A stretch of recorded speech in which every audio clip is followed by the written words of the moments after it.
Bon, donc bonjour à toutes et à tous. Je m'appelle Rémi Coudroy, je travaille à Poitiers et je vais introduire le professeur Nicolas Weiss qui travaille dans le service de médecine intensive réanimation neurologique à la Pitié-Salpêtrière et donc qui est un grand spécialiste des polyradiculanévrites et qui vous parlait du syndrome de Guillain-Barré et des neuropathies en réanimation. Voilà, je vous souhaite un bon webinaire. Merci beaucoup Rémi pour l'introduction. Donc bonsoir à tous. Donc on va discuter un petit peu ce soir de neuropathie en réa et donc forcément on va parler principalement de syndrome de Guillain-Barré qui est une des problématiques principales de neuropathie aiguë en réa. Voici mes liens d'intérêt en lien avec l'ensemble de mes travaux, pas uniquement limités au cours de ce soir. Et donc l'objectif, c'est essayer de faire le diagnostic de la neuropathie, de l'évoquer au bon moment, d'identifier le bon moment pour intuber ces malades-là, optimiser le traitement, savoir identifier ce qui marche pas, selon les arguments de la littérature, et ensuite évoluer et avancer un petit peu sur le sevrage de la ventilation mécanique. Donc au cours de la présentation, je vais vous demander un petit peu de participer avec WooClap, que vous connaissez sans doute. Du coup, je vous encourage à flasher avec vos smartphones le QR code ici, ou alors aller sur WooClap en utilisant le code assez peu original DESMIR SGB pour syndrome de Guillain-Barré.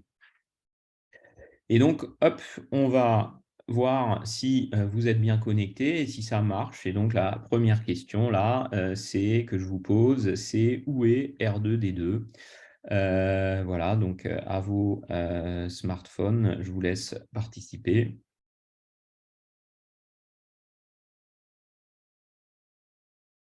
Je vous remets peut-être le QR code.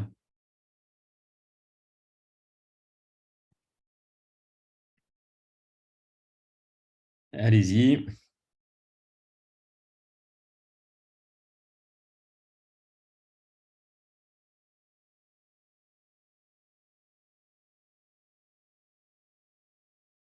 Bon, vous n'êtes pas très en forme ce soir. Il y a un problème technique ou hop, je vais voir.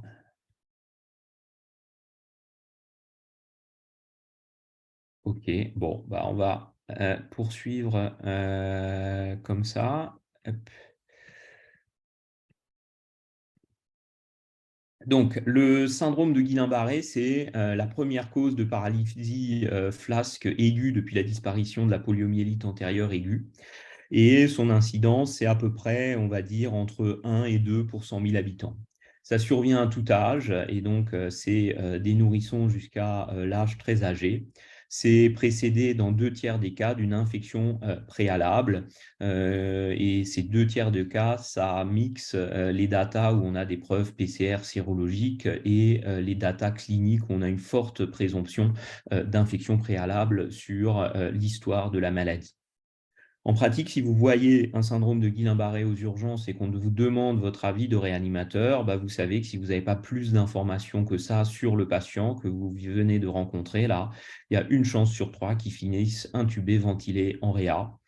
Il y a 10 à 20% de chances qui présentent de la dysautonomie. Alors, en pratique, il n'y a pas de définition consensuelle de la dysautonomie et donc ça dépend un petit peu. On peut être à 20-30% si on considère juste un peu d'iléus fonctionnel ou un tout petit peu de labilité tensionnelle et on est à beaucoup moins si on considère que les troubles du rythme cardiaque.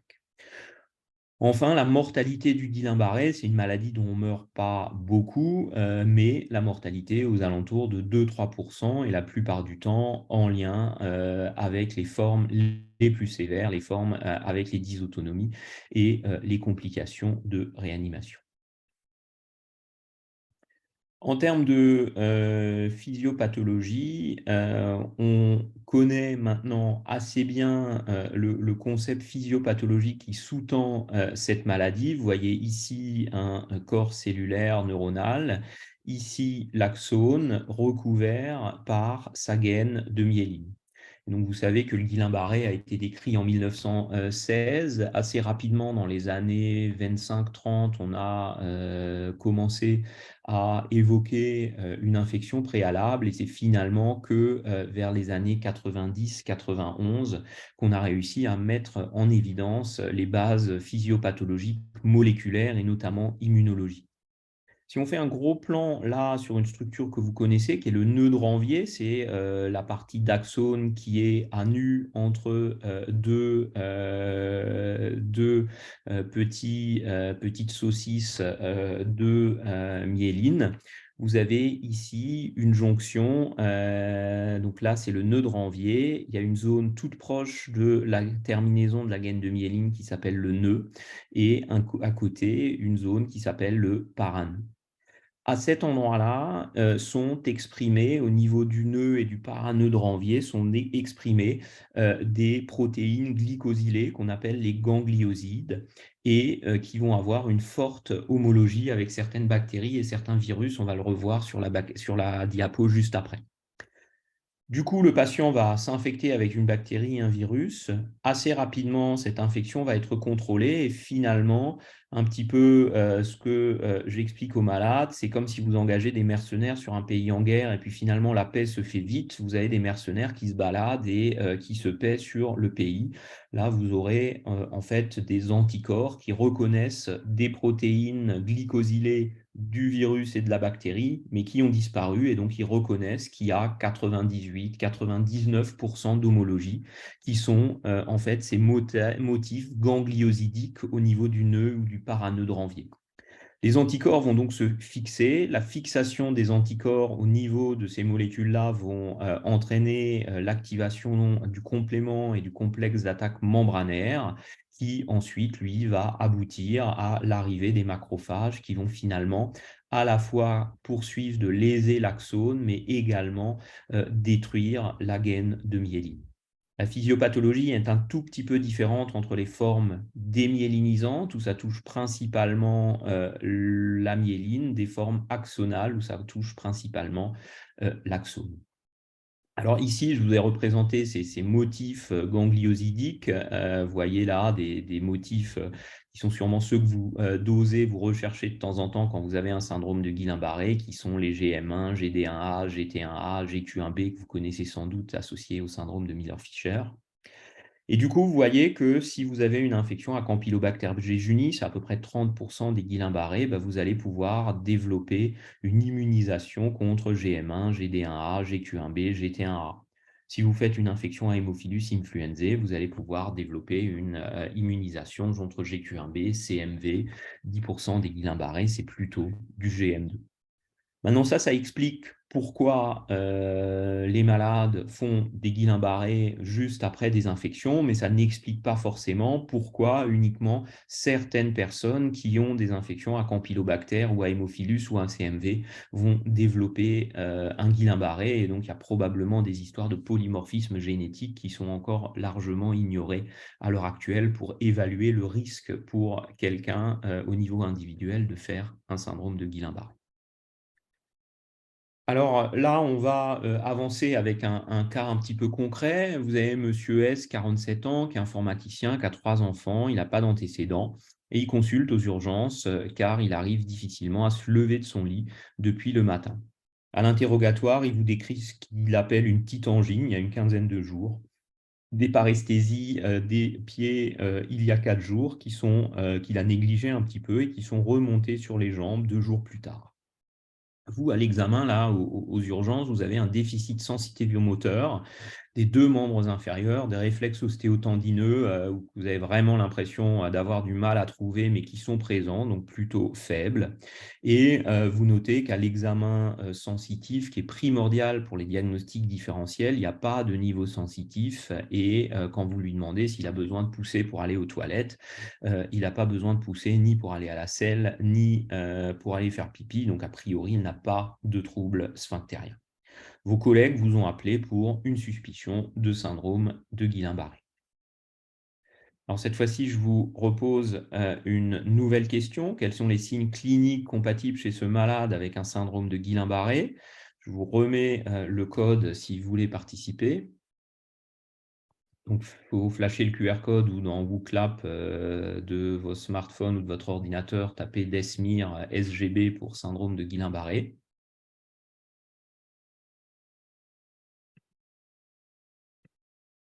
Voilà, et donc, j'espère que vous serez un peu plus nombreux à participer que la précédente fois. Bon, j'ai pas plus de succès.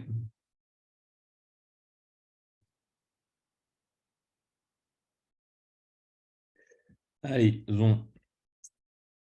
Alors, en termes de présentation clinique, c'est avant tout des symptômes positifs et des symptômes négatifs. La présentation clinique typique, c'est des signes positifs qui sont un déficit sensitivo-moteur ascendant, avec d'abord une hyporéflexie et assez vite une aréflexie. Celle-ci est présente dans 90% des cas, et vous voyez sur cet très bon article ancien d'Alan Roper, un des spécialistes américains du Guillain-Barré dans les années 80-90, qui a même décrit certaines formes particulières. Vous voyez les fréquences des différents signes cliniques que je vous laisse regarder tranquillement quand vous aurez le diaporama, entre les signes initiaux et le développement des symptômes les plus importants. Vous voyez que, par exemple, la faiblesse dans les jambes est présente dans 60% des cas à l'admission, alors qu'elle est présente dans 80% des cas à la phase d'état. Et pour les bras, on n'est qu'à 20% de déficit moteur des bras à l'admission contre 90% à la phase d'état. Et c'est un peu pareil pour les autres symptômes. 30% de ventilation mécanique, on en a déjà parlé, on va y revenir, 10 à 20% de dysautonomie. Et donc, vous le savez, ce syndrome de Guillain-Barré évolue en 4 phases, une phase d'aggravation, avec cette première phase d'aggravation qui, par définition, doit durer moins de 4 semaines, une phase de plateau qui dure entre 1 et 3-4 semaines, et parfois, exceptionnellement, dans les formes les plus graves, plusieurs mois. Et enfin, une phase de récupération qui dure, là encore, en général, quelques semaines à mois.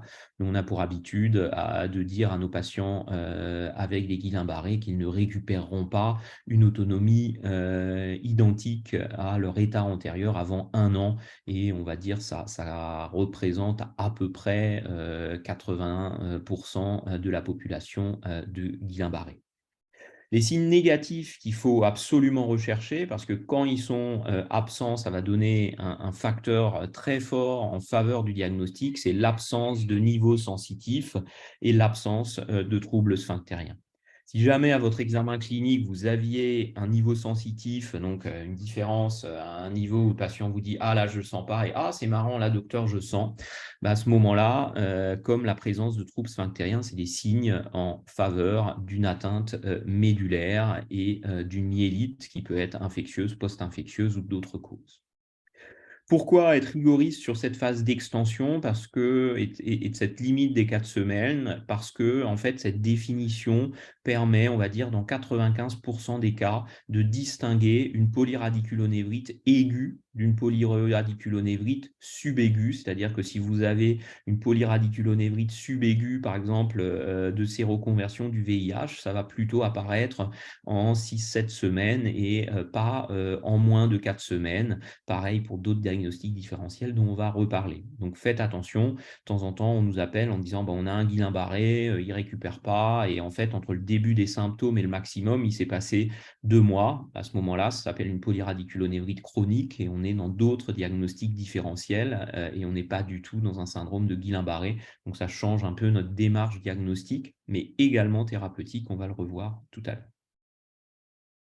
Pour ce qui est des présentations cliniques, on a parlé du syndrome de Guillain-Barré que vous connaissez bien. Donc, il y a une forme démyélinisante, une forme axonale, donc 1 à 2 pour 100 000 habitants en Europe.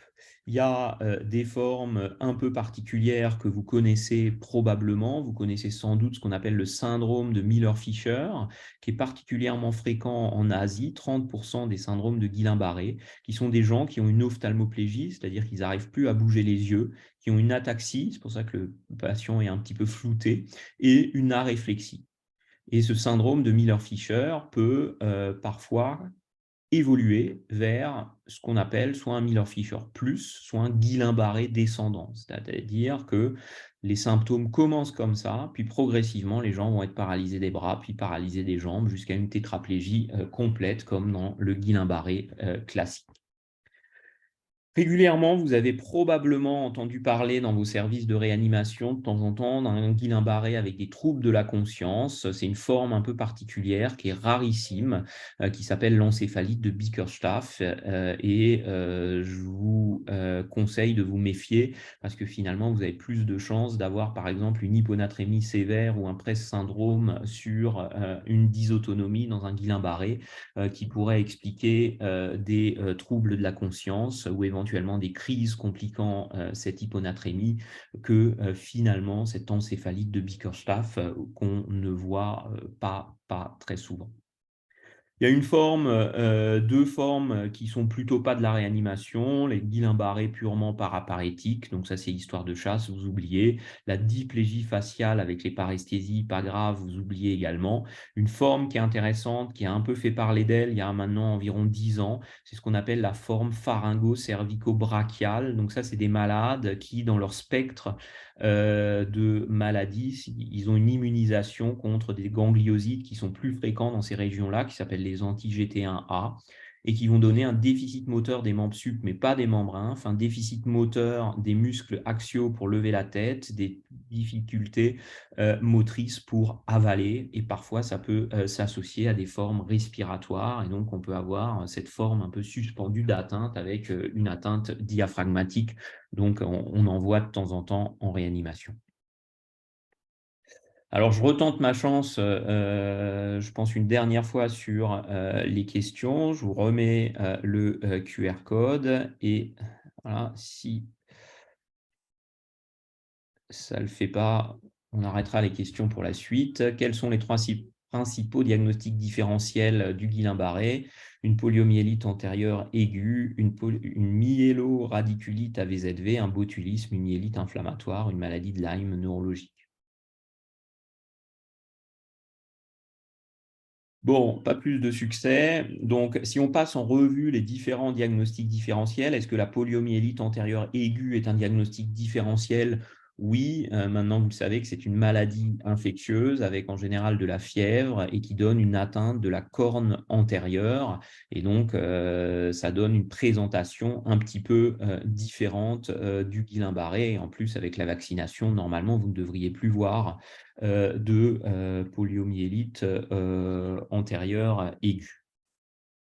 Pour ce qui est de la myéloradiculite AVZV, donc ça c'est un vrai diagnostic différentiel du syndrome de Guillain-Barré et donc là vous avez de fortes chances à l'examen clinique de retrouver un niveau sensitif et des troubles sphinctériens et donc vous allez voir cette myélite plus ou moins associée à une infiltration infectieuse des racines de radiculite à l'IRM médulaire, pardon. Et en général, c'est associé à une méningite lymphocytaire avec une hyperprotéinorachie qui peut parfois, avec le VZV, être importante. Pareil, poliomyélite antérieure aiguë, vous avez une réaction inflammatoire avec une méningite. Le botulisme, oui, c'est un diagnostic différentiel. Vous savez que le botulisme, ça commence souvent au niveau de la face avec une grosse dysautonomie associée avec du coup une grosse mydriase et on a plutôt tendance à avoir des signes qui sont descendants. Donc, si vous êtes devant un tableau de Miller-Fisher plus de Guillain-Barré descendant, vous avez peut-être plus de chances d'avoir un botulisme. Et un petit conseil, si vous avez un Guillain-Barré qui a une mydriase bilatérale, ce n'est pas classique dans le Guillain-Barré, c'est possible, mais ce n'est pas classique. Ça vaut le coup de réinterroger soit le malade, soit la famille, parce qu'on fait des diagnostics de botulisme de temps en temps dans cette situation, et vous savez qu'il y a une prise en charge spécifique possible. Le botulisme, vous en ferez aussi le diagnostic grâce à vos électromyographistes, mais probablement uniquement si vous y pensez et que vous écrivez sur la demande botulisme point d'interrogation parce qu'il faut faire une manœuvre un peu particulière pour détecter une suspicion de botulisme. La myélite inflammatoire, donc on va dire une mode d'entrée dans une maladie démyélinisante, que ce soit une sclérose en plaques, une neuromyélite optique, donc maladie de système, maladie inflammatoire juste liée au système nerveux central, ou que ce soit de temps en temps des maladies inflammatoires plus générales, lupus, sarcoïdose, Sjögren, des choses comme ça. Donc oui, c'est possible, vous aurez une réaction méningée à l'APL et une image a priori à l'IRM. La maladie de Lyme neurologique, oui, c'est une possibilité. En général, il y a une réaction méningée également. Et là, si par exemple, on vous présente un patient avec un Guillain-Barré et qui a une diplégie faciale initialement dans le tableau, méfiez-vous du Lyme. C'est un grand pourvoyeur de diplégie faciale chez l'immunocompétent. Et si vous avez éventuellement un immunodéprimé, c'est plutôt le CMV qu'il faut rechercher, plus le Lyme. Mais donc, voilà, si vous avez une diplégie faciale au premier plan assez impressionnante par rapport au reste du tableau neurologique, donc ils n'arrivent pas du tout à bouger et la mâchoire est pendante alors que finalement ils bougent les bras, les jambes, méfiez-vous du Lyme et faites et regardez, récupérez bien la ponction lombaire. Alors, les diagnostics différentiels, ici, je vous les ai représentés. Plus le rond est large, plus c'est fréquent. Donc, vous voyez, on est au premier rang des choses à évoquer. C'est les myélites inflammatoires et infectieuses, suivi des radiculites, Lyme, VZV. Ensuite, quelques rhombencéphalites, mais souvent, on a des signes associés. Et de temps en temps, on peut se faire avoir par une atteinte musculaire, soit des myosites inflammatoires, plus rarement des myasthénies, botulisme, c'est possible.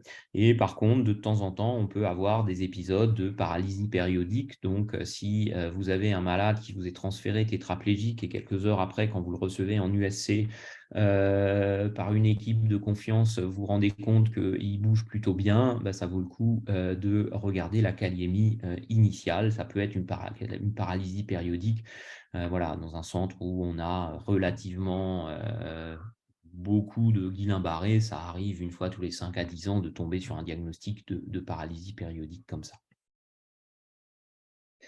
Alors, les diagnostics différentiels, ça nous permet de discuter des autres polyneuropathies en réanimation, à l'exclusion de la neuropathy de Réa, dont je ne vous parlerai pas beaucoup. Et donc, on distingue les polyradiculonévrites des neuropathies longueur dépendante. Les polyradiculonévrites, c'est une inflammation des nerfs et des racines. Et donc, ça veut dire que potentiellement, on peut avoir une atteinte plus importante, qu'elle soit clinique ou à l'EMG, au niveau des bras qu'au niveau des jambes. C'est le contraire, au niveau des neuropathies longueur dépendantes, c'est plutôt des causes les plus connues, c'est les causes toxiques que vous connaissez, dont notamment l'alcool ou les chimios, où en fait l'ensemble du nerf souffre et vous avez d'autant plus de chances d'avoir des signes cliniques que vos nerfs sont longs et donc que vous aurez d'abord des symptômes aux membres inférieurs et uniquement aux membres sup une fois que vous êtes presque à mi-cuisse. Voilà. L'autre chose qui permet de distinguer ces deux entités, c'est que la polyradiculonévrite, qu'elle soit aiguë comme le Guillain-Barré ou qu'elle soit subaiguë ou chronique, c'est associé à une dissociation albuminocytologique à la ponction lombaire et à de la démyélinisation et un ratio inversé, c'est-à-dire possiblement des bras qui sont plus malades que les jambes. Les neuropathies longueur dépendantes, la plupart des ponctions lombaires sont normales, sauf si ça s'intègre dans une pathologie infectieuse où on peut à ce moment-là avoir une méningite.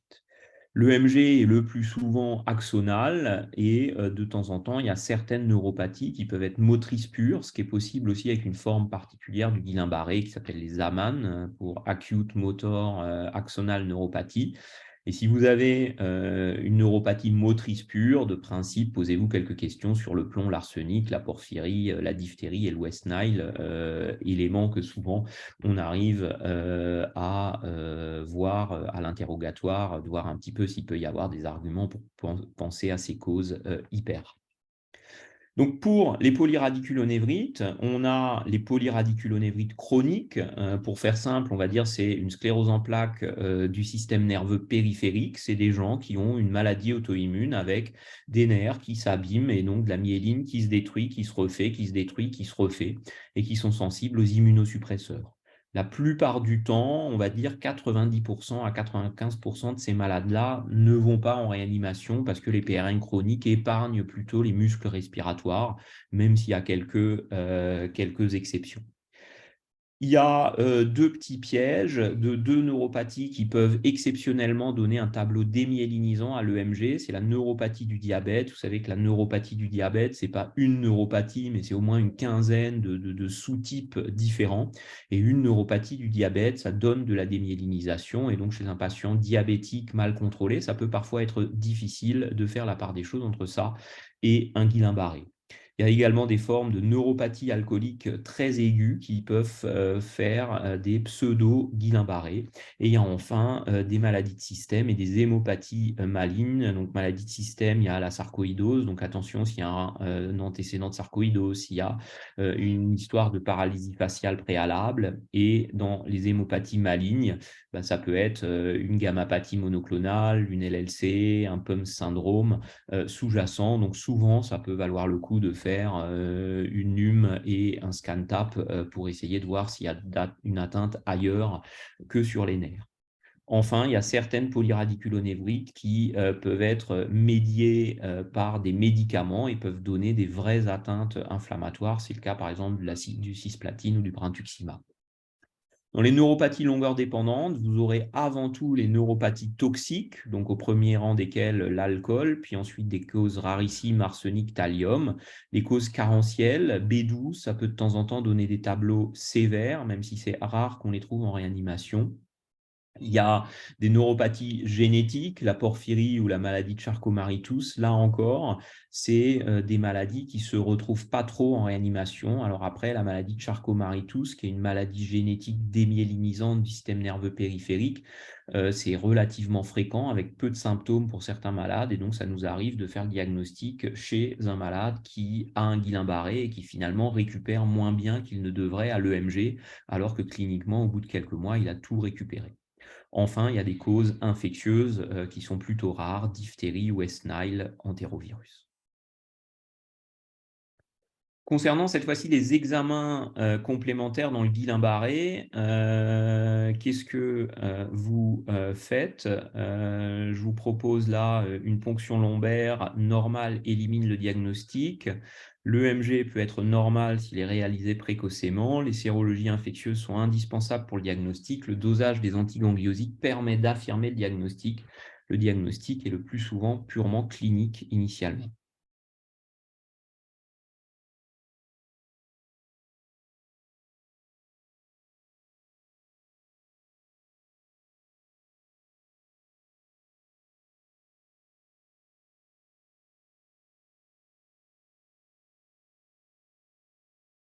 Donc, la ponction normale élimine le diagnostic, c'est faux. On va y revenir. L'EMG peut être normal s'il est réalisé précocement également. Les sérologies infectieuses, c'est plutôt de la santé pub et de la surveillance. Les dosages des antigangliosides aident au diagnostic, mais ne permettent pas de l'affirmer.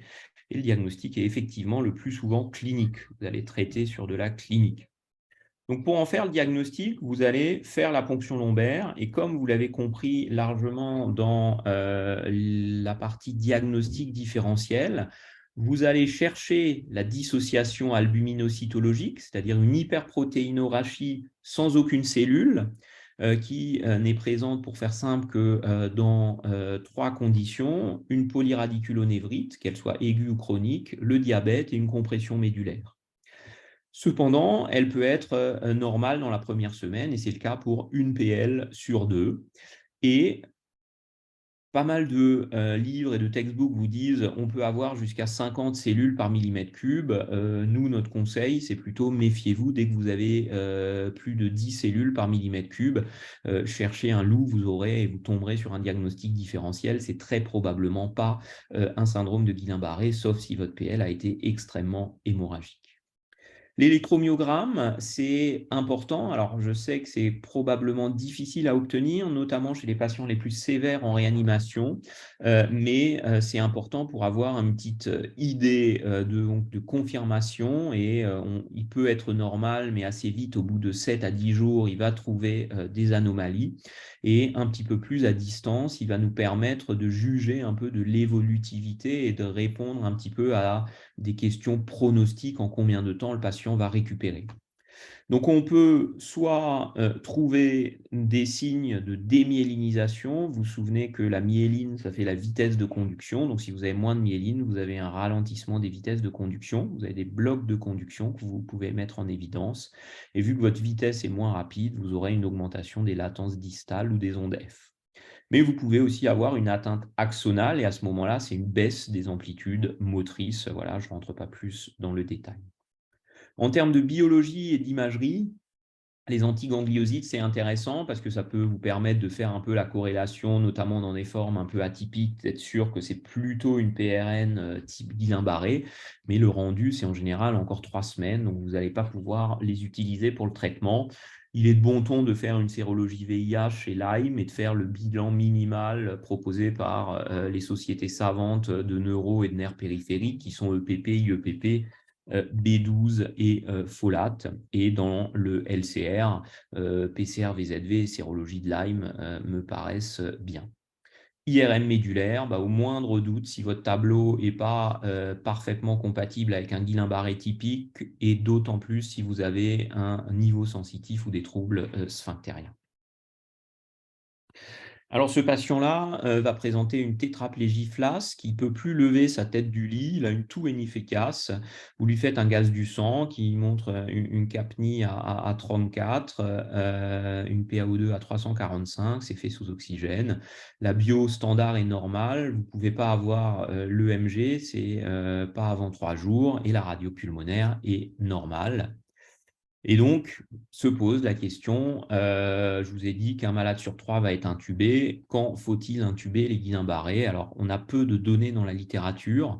On a cet article-là de la Mayo Clinique où ils disent qu'en pratique, il vaut mieux intuber un Guillain-Barré précocement plutôt que de l'intuber en arrêt cardiaque sur la dysautonomie ou l'atteinte respiratoire compliquée d'un arrêt cardiaque. Donc, bon, on est plutôt content, mais on s'en doutait un petit peu. Alors, autant on n'a pas le moyen de déterminer clairement à quel moment il faut intuber les malades, mais on a des moyens assez sympas pour estimer, nous, en tant que réanimateurs, quels malades vont finir intubés, ventilés. Et ça, c'est un travail qui date maintenant d'il y a 20 ans, coordonné par l'équipe de la réanimation de Garches et signé par Tarek Charchar, où ils ont inclus l'ensemble des malades qui étaient inclus, vous allez le revoir, sur des essais randomisés échanges plasmatiques dans le Guillain-Barré. Et du coup, sur 720 malades, ils ont essayé en multivarié d'identifier les patients qui allaient se retrouver intubés, ventilés. Et ce qu'ils retrouvent, c'est des données assez simples qui cliniquement me paraissent très pertinents. C'est si le début de votre Guillain-Barré jusqu'à l'admission à l'hôpital, le délai est de moins de 7 jours, vous avez 5 fois plus de chances d'être intubé. Et finalement, ce n'est pas tous les malades, contrairement à ce que vous pensez si vous n'avez pas vu beaucoup de Guillain-Barré, entre les fourmis qui remontent, un peu de difficulté à marcher. En général, on est plutôt à J10, J12 que les gens consultent aux urgences. Donc vraiment, un temps entre le début des symptômes et l'admission très court, c'est un facteur de risque. L'incapacité de lever la tête du lit, ce qui signe une atteinte importante des sternaux et qu'on dit un peu corrélée à la force des muscles respiratoires, c'est là encore 5 fois plus de chances d'être intubé, ventilé. Et enfin, une capacité vitale, si vous disposez d'un moyen de la mesurer, inférieure à 60% de la valeur prédite, même si on avait moins de malades qui avaient eu la CV dans cette étude. De manière assez comparable, peut-être un petit peu plus compliquée, le centre Erasme à Rotterdam, aux Pays-Bas, ils ont l'avantage d'avoir un petit pays. Donc, quand vous faites un Guillain-Barré, vous êtes tous rapatriés à Rotterdam, au centre Erasme. Et donc, ils ont une grosse cohorte de patients Guillain-Barré qui représentent tout leur Guillain-Barré de Hollande, enfin des Pays-Bas. Et du coup, ils ont créé un score qui s'appelle l'EGRIS pour Erasmus GBS Respiratory Insufficiency Score. Et vous voyez ici que plus le score est élevé, plus votre probabilité, votre pourcentage de patients avec une insuffisance respiratoire est élevé. Quand vous êtes à 5, vous êtes à 60-70% de chances d'être ventilé. Ce score comprend 3 éléments. Le score MRC, donc c'est le score moteur, scoré sur 60. Donc si vous avez une tétraplégie, vous avez d'emblée 4 points. Le délai entre le début des symptômes et l'hospitalisation, donc on est de nouveau à peu près à pareil, les mêmes datas. Supérieur à 7 jours, c'est moins grave que inférieur à 7 jours. Et dans inférieur à 7 jours, quand vous avez un délai très très court sur l'évolution des symptômes et notamment inférieur à 3 jours, vous gagnez plus de points. Et enfin, si vous avez une atteinte des muscles faciaux et des muscles bulbaires à l'admission, vous avez là encore plus de chances de vous retrouver intubé ventilé, peut-être pour gérer les troubles de la déglutition. Donc, en résumé, il y a un déficit moteur important chez le malade, ça va être un argument, un délai entre les débuts des symptômes et l'hospitalisation inférieur à 7 jours, une capacité vitale diminuée, un patient incapable de lever les coudes et la tête du lit, même si on a moins de data scientifique sur les coudes, c'est cliniquement ce qu'on utilise. Et puis, finalement, une atteinte importante des muscles faciaux et bulbaires, des troubles de la déglutition, l'absence de toux efficace. Ça, c'est peut-être des critères un tout petit peu moins importants parce que si jamais on commence le traitement et qu'en 24-48 heures, les patients s'améliorent, peut-être qu'on peut passer le cap. Et donc, si vous avez ces critères-là, et notamment ceux-là, il faut intuber ces malades. Donc, le patient va être, il a une tétraplégie flasque, il ne peut pas lever la tête, il a une toux inefficace et donc on l'a intubé en orotrachéal. Donc là, je vous demande cette fois-ci quel traitement débuter chez ce malade. Donc, on dit qu'il a un Guillain-Barré, on dit qu'il a un Guillain-Barré relativement sévère dans les tiers des patients qui ont besoin de ventilation mécanique.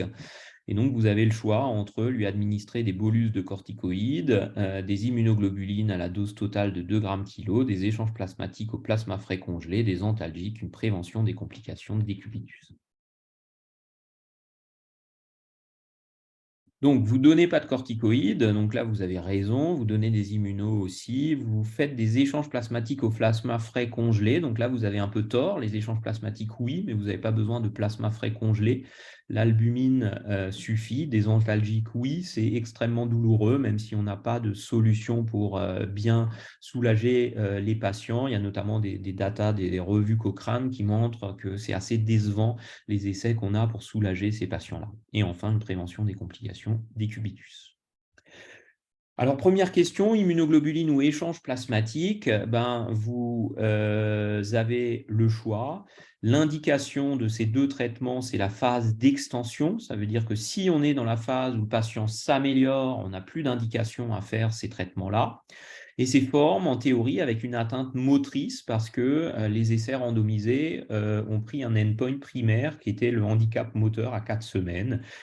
Ce qui explique que dans certains hôpitaux et encore plus au Royaume-Uni, si vous avez une forme sensitive pure extrêmement sévère, même si elle vous empêche de vous mettre debout dans le lit, on ne va pas vous traiter forcément par des immunoglobulines. Le traitement historique de référence et le premier à avoir montré son efficacité, c'est les échanges plasmatiques. Ici, vous avez un forest plot des méta-analyses tirées des études du groupe Cochrane publiées dans Brain en 2007. Vous voyez que ici, c'est en faveur du traitement des EP, ici en faveur du contrôle. Et vous voyez que dès la deuxième étude, on est plutôt en faveur d'un traitement par échange plasmatique pour la reprise de la marche à 4 semaines. C'est 1 à 1,5, 1 à 1 masse et demie de sanguine, substitution à l'albumine, et c'est un EP sur tous les 2 jours sur 2 semaines. À côté de ça, quelques dizaines d'années plus tard, sont apparues les immunoglobulines intraveineuses et donc on a testé cette fois-ci les immunoglobulines intraveineuses, là encore dans des essais randomisés contrôlés de bonne facture, en les comparant au standard of care à l'époque. Donc il n'aurait pas été éthique de ne pas traiter ces malades, donc on a comparé immuno par rapport aux échanges plasmatiques et vous voyez qu'ici c'est en faveur sur ce forest plot des immunoglobulines, ici en faveur des échanges plasmatiques. Et vous voyez qu'il n'y a pas de différence entre immuno et échange plasmatique. Donc, en termes d'efficacité, vous êtes à une efficacité comparable. Et donc, en général, on fait à l'heure actuelle 2 grammes kilo, même si certaines études ont proposé un schéma de type 0,4 grammes kilo jour, 3 jours si possibilité de se mettre debout et 5 jours si impossibilité de se mettre debout. Gardez en tête 2 grammes kilo, c'est plus simple. Est-ce qu'il y a une place pour un traitement immunosuppresseur?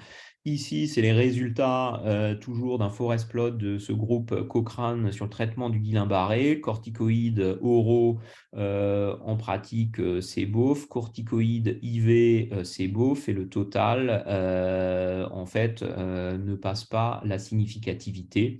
Aussi, on contre-indique plutôt les corticoïdes dans le syndrome de Guillain-Barré. Et d'autant plus qu'on a des séries certes rétrospectives, mais qui suggèrent même que les corticoïdes pourraient aggraver les syndromes de Guillain-Barré. Donc le traitement de base, c'est échange plasmatique ou immunoglobuline intraveineuse associée aux mesures de réanimation nécessaires. Un petit mot sur d'autres traitements immunosuppresseurs.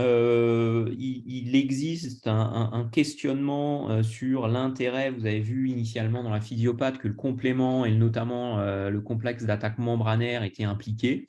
Donc il y a un petit peu d'études sur eculizumab dans le Guillain-Barré. Et par exemple, dans cette étude japonaise qui date un petit peu, c'est une étude randomisée qui incluait peu de malades. C'est 23 versus 12. Il y en a une autre qui inclut 8 malades, 5 versus 3. Donc, on est au tout début de cette histoire parce que ça coûte très cher. Et en fait, ils proposaient un schéma un peu étrange, IGIV sur 4 semaines dans les deux groupes, plus eculizumab versus placebo. Et avec un endpoint marche indépendante à 4 semaines. En pratique, même s'il y a une petite augmentation en termes de pourcentage, tout ça est totalement NS. Et dans les effets indésirables, il y a toujours un peu quelques questionnements sur l'éculizumab chez ces patients-là. Il y a un essai randomisé de l'industrie qui vient de finir au Japon. C'est clôturé sur Clinical Trial, mais on n'a pas encore les résultats dans les Guillain-Barré. Et là, pour le coup de mémoire, on est aux alentours de 120-150 malades au total dans l'essai, donc on en saura peut-être un petit peu plus. Enfin, donc notre malade, on va mettre en route des traitements symptomatiques, prévention des complications de décubitus, donc maladie thromboembolique. Il y a des équipes qui se posent la question s'il n'y a pas un surrisque chez ces patients avec Guillain-Barré, mais ce n'est pas du tout prouvé. On essaie d'éviter les positions vicieuses, c'est des paralysies qui sont flasques, donc on a assez vite fait d'avoir les pieds qui pendent et qui, au bout de quelques mois de réanimation, peuvent se fixer comme ça. Et c'est dommage quand un patient jeune et en bonne santé a tout récupéré et revient vous voir à votre consulte post-réa et a une chirurgie de ténotomie programmée à cause de positions vicieuses. Pareil, avec des soins adéquats, on ne devrait pas avoir d'escarres chez ces malades-là. Traitement antalgique, on a touché un mot difficile, peu efficace, et donc on associe souvent des médicaments avec une efficacité peu importante. Attention aux troubles du transit, et donc c'est des patients qui ont souvent de l'iléus fonctionnel. Il pourrait avoir dans les formes graves de réa jusqu'à 60-70% des malades qui ont de l'iléus fonctionnel. Donc c'est plutôt des malades auxquels il faut bien contrôler la kaliémie et éviter probablement de donner trop de ralentisseurs du transit. Pour ce malade-là, il a récupéré complètement en 1 an, après 6 semaines en réanimation, puis 3 mois en rééducation.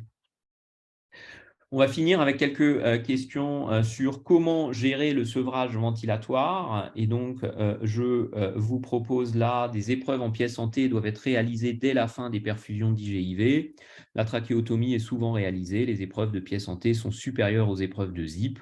Des durées prolongées sont nécessaires pour les épreuves de sevrage. De nombreuses incertitudes existent quant à la gestion du sevrage. Donc, des épreuves de pièces en T doivent être réalisées dès la fin des perfusions d'IGIV? Non, pas forcément. C'est quand vous pensez que votre malade est sevrable avec des critères relativement classiques. La trachéotomie est quand même souvent réalisée parce qu'on va dire la médiane de ventilation d'un Guillain-Barré tout venant dont vous n'avez pas plus d'infos, c'est 15 jours. Donc ça veut dire qu'un Guillain-Barré sur deux va durer plus de 15 jours et donc on est au-delà des recommandations pour la trachéo et pour le confort, c'est quand même pas mal. Les épreuves de pièces en T sont supérieures aux épreuves de ZIP. On a peu de données sur le sevrage chez ces malades-là. Des durées prolongées sont nécessaires pour les épreuves de sevrage. C'est vrai, comme dans tout patient neuromusculaire, quand on fait des épreuves classiques entre 30 minutes et 2 heures et qu'on extube les malades sur ces critères-là, on se retrouve avec des taux d'échec beaucoup plus importants. Voilà, mais là encore, on manque de data extrêmement précises. Donc, le sevrage, est-ce qu'on a une idée de quand commencer? Alors, on va dire, c'est souvent, il y a des auteurs qui proposent de tester la capacité vitale, et quand la capacité vitale est supérieure à 15 ml kg, de dire c'est le moment de débuter le sevrage. Il y a d'autres équipes qui proposent de commencer quand les pressions inspiratoires max sont supérieures à moins 20 cm d'eau, données que vous pouvez maintenant retrouver sur un certain nombre de respirateurs. Et a fortiori, si vos gaz du sang sont normaux, est-ce qu'il faut plutôt faire du T-tube, de la VSZ, de la ZIP? C'est compliqué. En pratique, dans notre équipe, on commence souvent avec une épreuve de ZIP et on aime quand même bien faire un T-tube ballonné dégonflé qui peuvent peut-être un petit peu nous aider à avoir une idée sur des troubles de la déglutition si le patient se noie dans les sécrétions. Mais là encore, on manque un petit peu de data.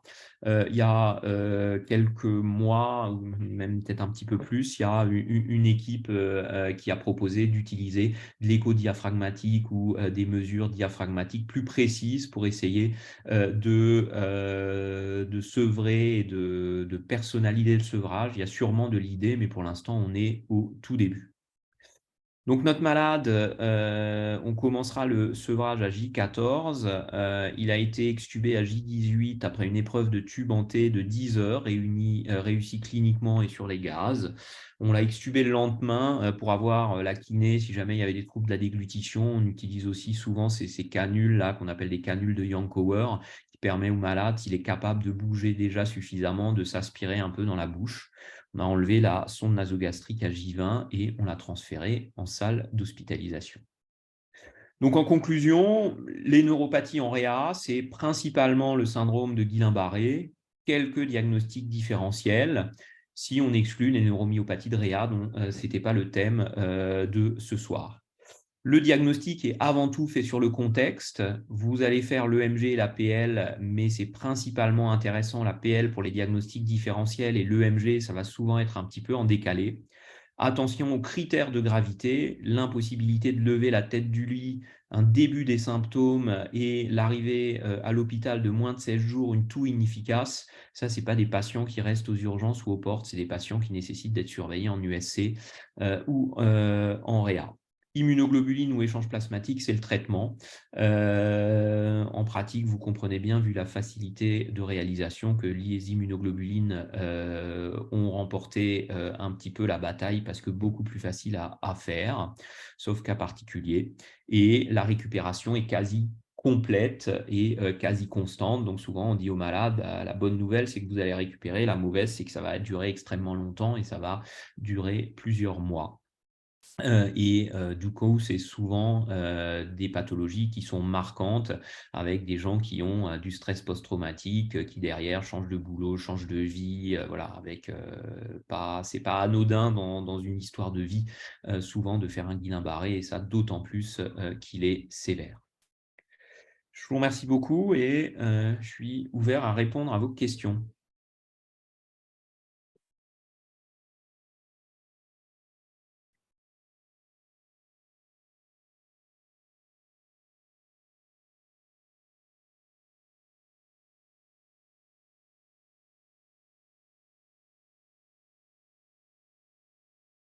Donc il y a une question qui est, est-ce que les formes axonales sont plus graves? Alors, on n'a aucune donnée dans la littérature épidémiologique pour dire les formes axonales, par définition, sont plus graves, mais c'est à peu près le sentiment de tout le monde, en sachant juste qu'il y a un petit piège qui est que si l'EMG est fait trop précocement, on peut prendre une forme démyélinisante pour une forme axonale. Et du coup, dans les recommandations des sociétés d'électrophysiologie, on dit de refaire un EMG à 3 semaines, 1 mois du premier EMG.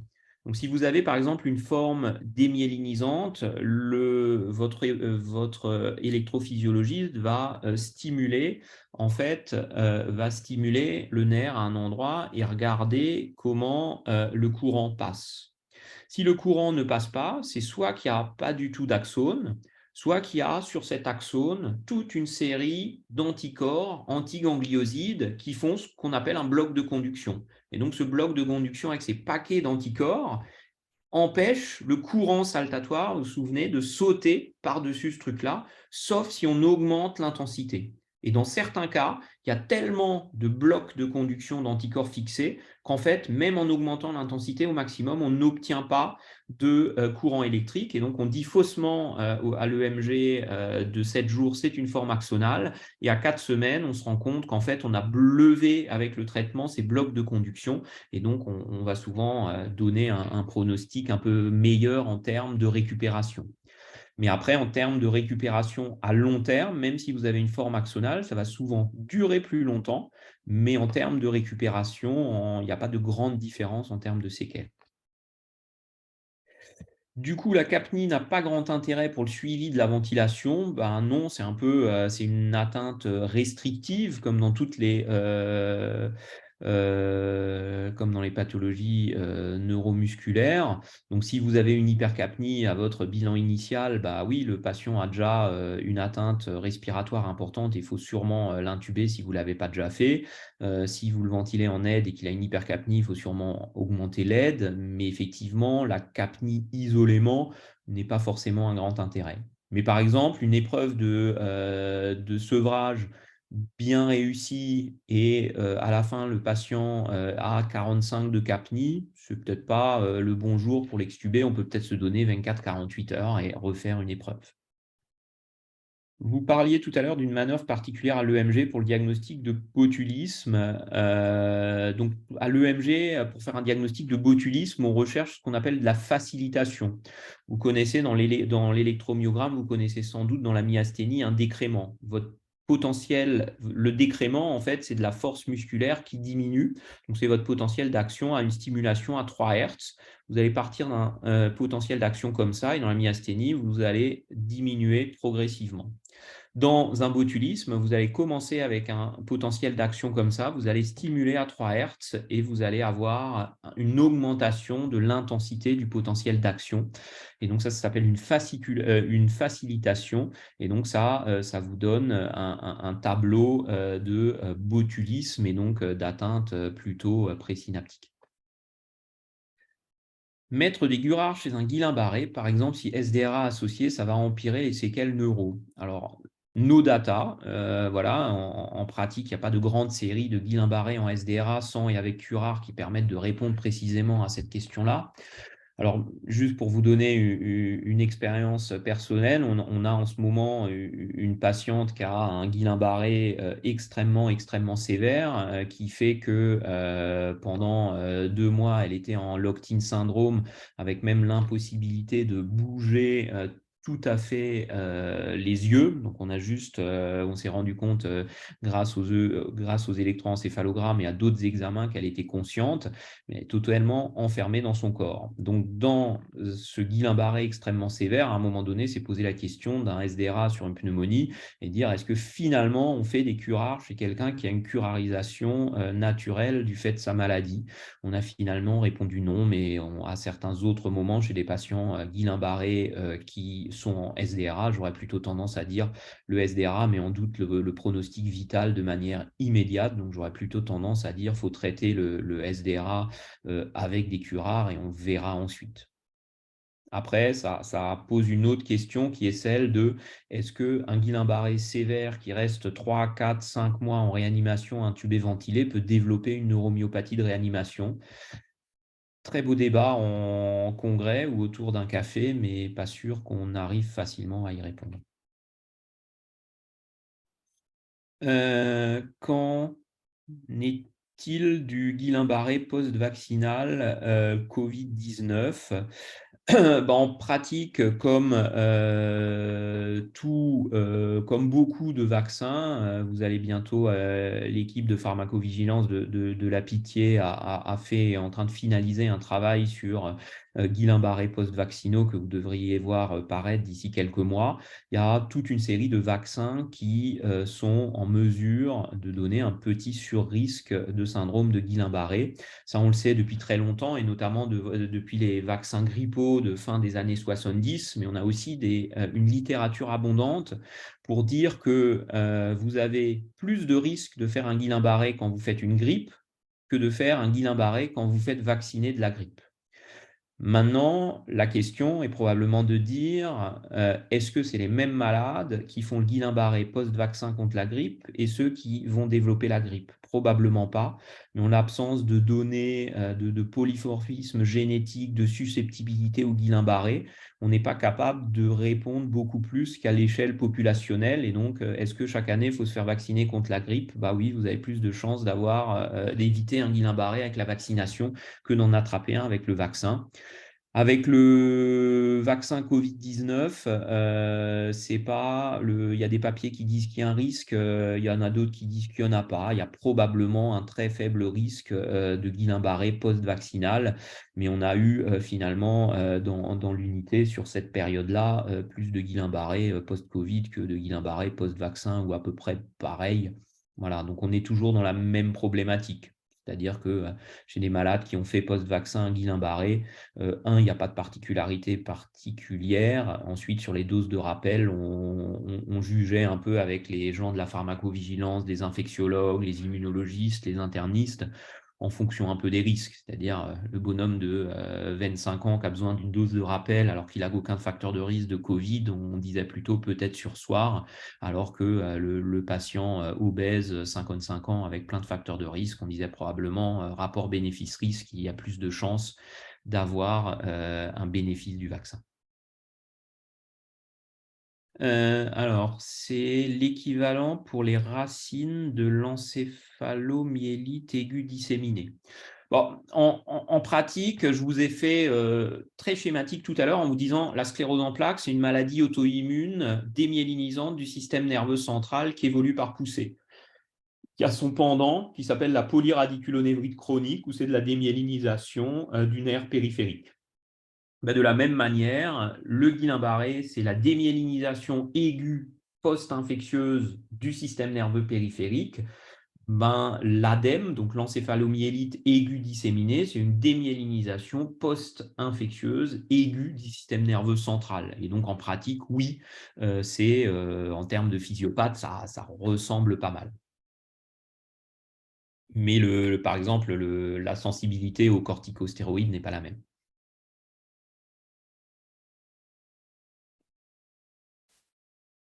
Est-ce qu'il vous reste des questions?